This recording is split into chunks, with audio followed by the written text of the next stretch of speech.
Good morning বন্ধুরা, তনয়া মল্লিক লাইভে তোমাদের লাইভ ব্লগে তোমাদের সবাইকে স্বাগত আর ভালোবাসা জানিয়ে ছোট্ট একটা মিনি ব্লগ শুরু করেই ফেললাম।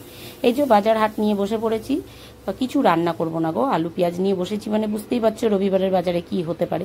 ছেলেটা যেহেতু শরীর ভালো না, তো এইগুলো সব ভিজিয়ে রেখেছি, কারণ জিরে ধনেটা একটু ভিজলে ভালো পেস্ট হয়। কাঁচাটাই পেস্ট করবো, আজকে আর গুঁড়ো দেবো না।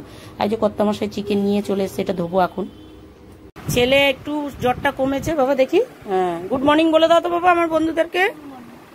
একটু জ্বরটা কমেছে, জ্বর কমে এই যে ওষুধ ওর বাবা বানালো, একটা স্লাইনের ওষুধ ওর বাবা বানালো, এটা খেলো, আরেকটা বানাবে, দিয়ে ওটা খাবে। আজকে ছেলের পছন্দের রান্না হবে। বাবা খাবে তো তুমি? কানে হেডফোন লাগিয়ে নিয়েছে। ও বা, তোমার পছন্দের রান্নাটা খাবে? ওই দেখো শুনছি।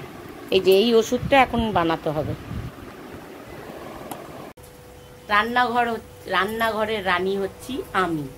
আমার কথা মতো রান্নাঘরটাই চলে একমাত্র, আর কেউ না। ছেলে না, মেয়ে না, স্বামী না, এইটা হচ্ছে আমার কথা মতো চলে।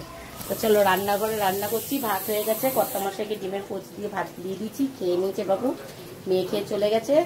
এবার আমি শান্তিতে একটু রান্নাটা করি। রান্না করার সময় কেউ কানের কাছে বকবক করলে, কেউ মাথা পেছনে দাঁড়িয়ে থাকলে বড় বিরক্ত লাগে। চলো রাখছি। রান্না করবো শুধু চিকেন, আর কিছু না, চিকেন আর ভাত, ব্যাস এই হচ্ছে রান্না।